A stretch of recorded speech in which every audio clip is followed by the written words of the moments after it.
E se vi dicessi che la più grande vittoria della cristianità fu, in realtà, un trionfo incompiuto a causa di un solo uomo? E se vi dicessi che colui che salvò l'impero ottomano dalla distruzione totale, permettendo all'Islam di dominare il Mediterraneo ancora per decenni, non era un turco, ma un italiano? Siamo abituati a celebrare la battaglia di Lepanto come il momento in cui l'Occidente spezzò la schiena alla flotta del sultano. Ma mentre a Roma e Venezia suonavano le campane a festa, in mare aperto si consumava una storia diversa.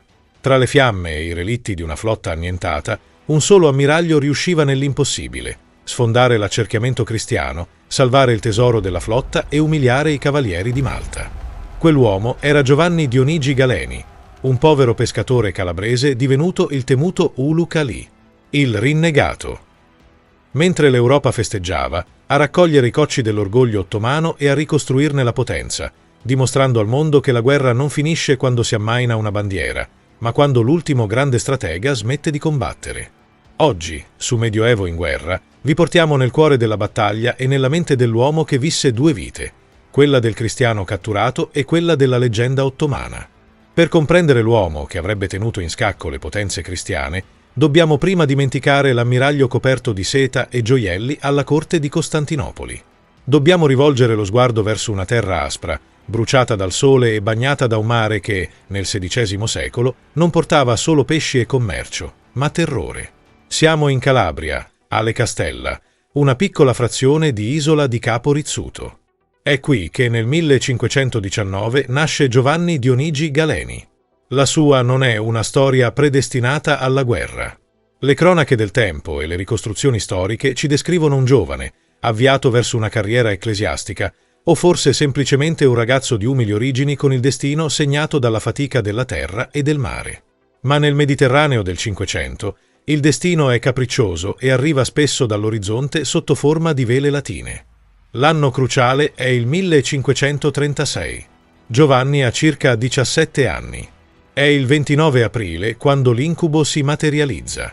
Le campane d'allarme risuonano troppo tardi. All'orizzonte compaiono le galee di Ali Ahmed, uno dei più feroci luogotenenti del Barbarossa, il signore incontrastato della corsa barbaresca. Non è una battaglia, è una razzia, una scorreria, come venivano chiamate all'epoca. L'obiettivo non è la conquista territoriale, ma la preda viva, esseri umani. Provate a immaginare il caos di quei momenti, le urla in una lingua incomprensibile, l'odore della polvere da sparo, mista alla salsedine, il terrore negli occhi dei paesani. Giovanni non riesce a fuggire. Viene catturato, strappato alla sua famiglia, alla sua fede e alla sua identità. In poche ore, il giovane chierico mancato cessa di esistere come cittadino libero. Diventa una merce. Viene trascinato a bordo, incatenato al banco di una galea. Qui inizia la prima, brutale educazione del futuro ammiraglio. La vita al remo nel XVI secolo è un inferno che le parole faticano a descrivere. Lo storico francese Fernand Braudel ha definito il Mediterraneo di quest'epoca come un luogo dove la caccia all'uomo è l'industria principale. E Giovanni è ora parte dell'ingranaggio di questa industria.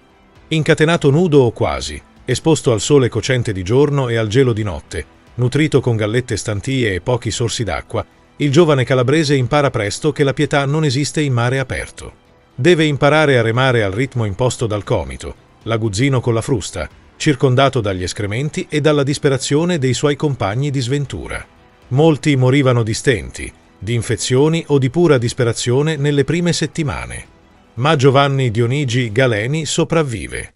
In quegli occhi che guardavano le coste della Calabria allontanarsi per sempre, qualcosa cambia.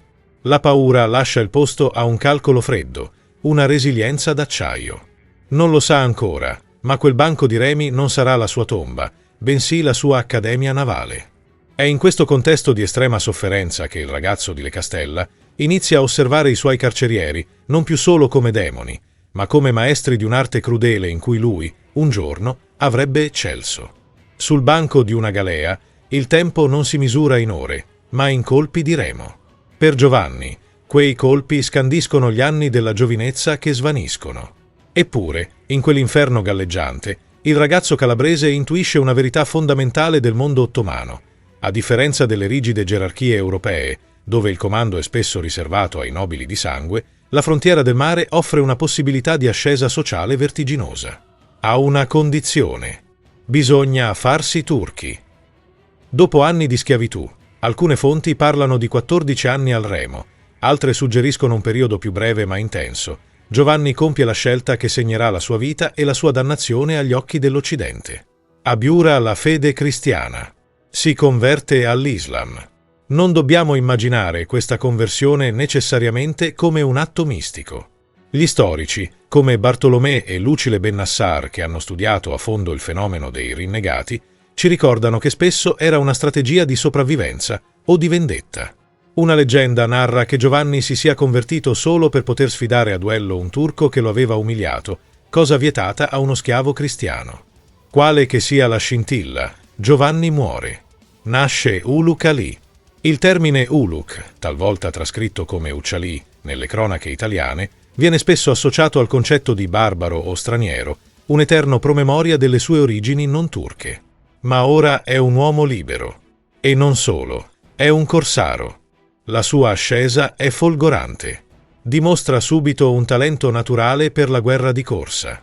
Conosce i venti, conosce le coste, specialmente quelle italiane che un tempo chiamava casa, e possiede un intuito tattico che lascia di stucco i suoi capitani. Accumula ricchezze, arma una sua galeotta e inizia a scalare i ranghi della Taifa, la corporazione dei corsari barbareschi. Dimenticate il pirata disordinato dei film. Uluk Ali diventa un manager della violenza. La sua base è Algeri, la spina nel fianco dell'impero spagnolo. Qui, tra intrighi di palazzo e rivolte di giannizzeri, l'ex pescatore calabrese impara a navigare non solo in mare, ma anche nella politica letale del Maghreb. Nel 1568 la sua carriera tocca l'apice politico. Diventa Beyler Bey di Algeri, governatore supremo. Ora comanda flotte intere. È l'uomo di fiducia del sultano nel Mediterraneo occidentale. Le spie veneziane e spagnole mandano dispacci terrorizzati. Descrivono un uomo scaltro, che parla ancora il dialetto calabrese con i suoi fedelissimi, ma che agisce con la freddezza di un visir ottomano. Non è più una semplice pedina. È diventato un giocatore al tavolo dei re. E mentre l'Europa si prepara allo scontro finale, Uluk Ali sa che presto dovrà incrociare le lame, proprio con quegli ammiragli cristiani che, se fosse rimasto in Calabria, sarebbero stati i suoi irraggiungibili padroni. Siamo nel 1571. Il Mediterraneo è una polveriera pronta a esplodere. Per capire perché Lepanto divenne inevitabile, dobbiamo guardare a oriente, verso l'isola di Cipro. Nell'agosto di quell'anno, la fortezza veneziana di Famagosta cade dopo un assedio estenuante. La resa è onorevole, ma l'esito è un orrore che scuote le coscienze d'Europa. Il comandante veneziano Marcantonio Bragadin viene tradito, torturato e scorticato vivo per ordine del comandante ottomano Lala Kara Mustafa Pascià. La sua pelle, riempita di paglia, viene inviata a Costantinopoli come trofeo. È la goccia che fa traboccare il vaso. Papa Pio V, un pontefice intransigente e visionario, riesce nell'impresa diplomatica che sembrava impossibile: unire le eterne rivali, la Spagna di Filippo II e la Repubblica di Venezia, sotto un unico stendardo. Nasce la Lega Santa. Al comando viene posto Don Giovanni d'Austria, fratellastro del re di Spagna, un giovane principe carismatico ansioso di gloria. Dall'altra parte, la flotta ottomana si raduna nel Golfo di Patrasso, vicino alla base navale di Lepanto. È una forza immensa, ma nasconde delle crepe profonde. E qui entra in gioco il nostro protagonista. Uluk Ali arriva a Lepanto con la sua squadra di galee, reduce da scorrerie vittoriose nell'Adriatico. Lui è un uomo di mare, bagnato d'acqua salata come si diceva allora. Conosce i venti, conosce la stanchezza dei rematori e, soprattutto, conosce le nuove tecnologie del nemico. Sa che i cristiani hanno portato con sé le mostruose galeazze veneziane, fortezze galleggianti irte di cannoni. Tuttavia, il comando supremo della flotta non è nelle sue mani.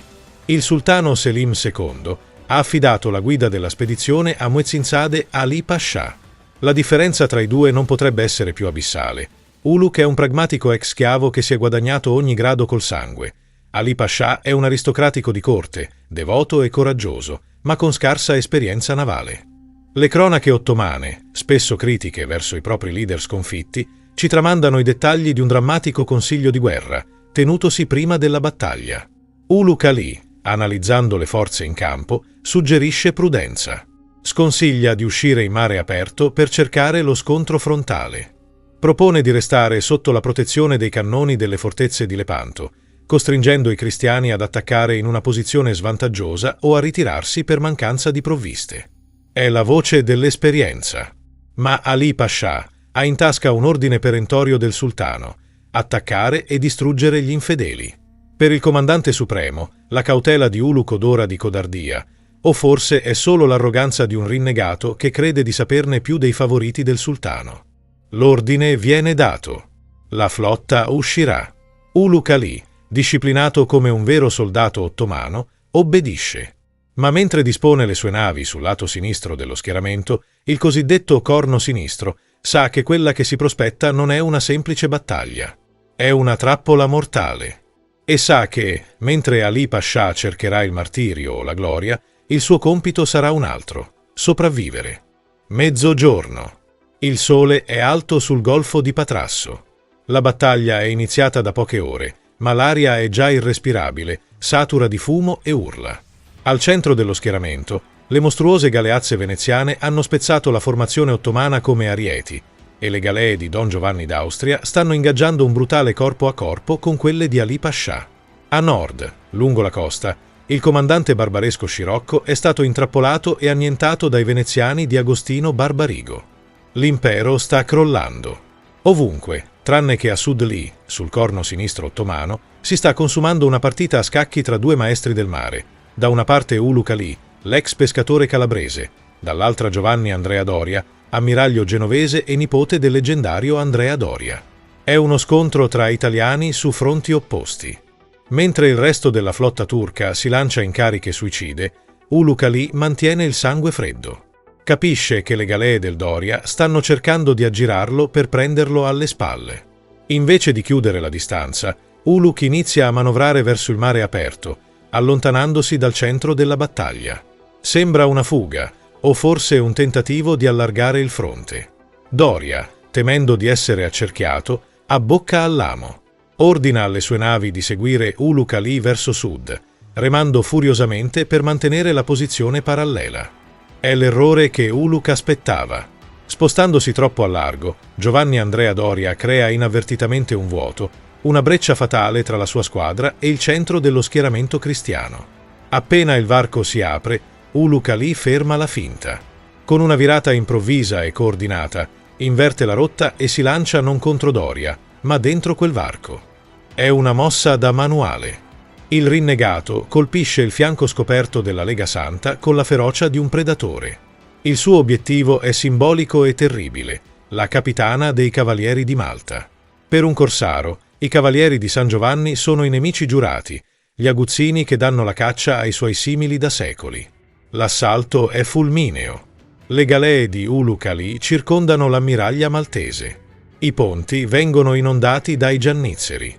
Il grande ammiraglio dei Cavalieri, Pietro Giustiniani, viene ferito da 5 frecce e la nave viene catturata. Ulugh Ali fa strappare lo stendardo della Sacra Religione, un trofeo inestimabile.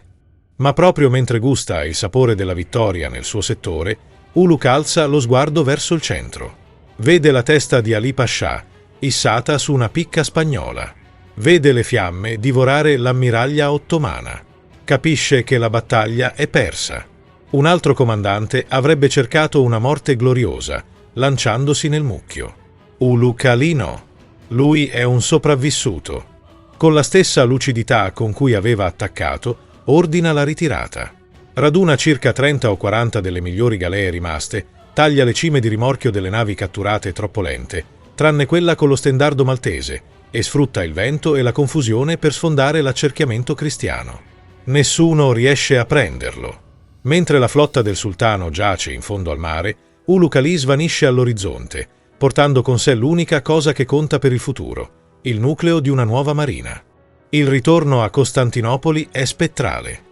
La capitale dell'impero, abituata a celebrare trionfi, è avvolta nel lutto. La notizia del disastro di Lepanto ha scosso le fondamenta del palazzo del Topkapi.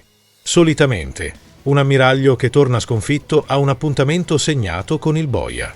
Il sultano Selim II è furioso, depresso, umiliato. Ma quando la flotta superstite entra nel Corno d'Oro, accade l'inaspettato. Ulugh Ali non si presenta a testa bassa. Sbarca con fierezza e getta ai piedi del trono del sultano lo stendardo dei Cavalieri di Malta, strappato via nell'inferno della battaglia. È l'unico trofeo che l'impero può mostrare al popolo. Quel gesto, unito alla sua indiscutibile abilità nel salvare le navi, gli salva la vita. Selim II, riconoscendo in lui l'unico uomo capace di rimediare al disastro, non lo giustizia. Lo promuove. Ulugh Ali viene nominato Capodan Pascià, grande ammiraglio della flotta. E per cancellare l'onta delle sue origini servili e straniere, il sultano gli cambia nome. Non sarà più Ulugh il rinnegato, ma Kilij Ali, Ali la spada. Ciò che accade nell'inverno tra il 1571 e il 1572 è forse il vero capolavoro di quest'uomo, superiore persino alla sua manovra a Lepanto. Con un'energia inesauribile, Kilij Ali trasforma l'arsenale imperiale in una fabbrica a ciclo continuo. Lavora giorno e notte fianco a fianco con i carpentieri. Si dice che abbia fatto abbattere giardini reali per ottenere legname e fuso cannoni con le campane delle chiese. Quando la primavera arriva e la Lega Santa, convinta di aver spazzato via il nemico, torna a navigare nell'Egeo, resta di ghiaccio. Si trova di fronte una flotta ottomana nuova di zecca, ancora più grande della precedente. È in questo contesto che il Gran Visir Sokollu Mehmed Pascià pronuncia la frase che definisce l'eredità di Kilij Ali e la futilità della vittoria cristiana. Venendo a Lepanto ci avete tagliato la barba, ma noi, prendendovi Cipro, vi abbiamo tagliato un braccio. La barba tagliata ricresce più folta, ma il braccio tagliato non ricresce più. L'italiano che divenne turco non solo ricostruì la flotta, ma riformò la marina ottomana, introducendo navi più grandi e pesanti, simili a quelle veneziane che lo avevano impressionato in battaglia. Morirà nel 1587, non in battaglia, ma nel suo palazzo, ricco e venerato. Fu sepolto nella magnifica moschea che porta il suo nome, progettata dal grande architetto Sinan, un complesso che ancora oggi si affaccia sul Bosforo. La storia di Giovanni Dionigi Galeni, il ragazzo di Le Castella divenuto la spada dell'Islam, ci lascia un'ultima, ironica lezione. La più grande minaccia per l'Europa cristiana non venne da un invasore sconosciuto, ma da uno dei suoi figli dimenticati, un uomo che l'Occidente aveva scartato e che l'Oriente aveva saputo trasformare in leggenda. E voi, quale giudizio date alla complessa figura di Ulugh Ali? Lo vedete soltanto come un traditore che ha voltato le spalle alla sua gente, o come un uomo straordinario, capace di trasformare una vita di schiavitù in un impero personale? Scriveteci la vostra opinione qui sotto nei commenti. Il dibattito è aperto. Se questa storia dimenticata del Mediterraneo vi ha appassionato, lasciate un mi piace per sostenere il nostro lavoro. Ricordatevi di iscrivervi al canale Medioevo in Guerra e di attivare la campanellina, così da essere i primi a schierarvi in prima linea nei nostri prossimi racconti. Grazie per essere stato con noi anche oggi. Ci vediamo al prossimo video.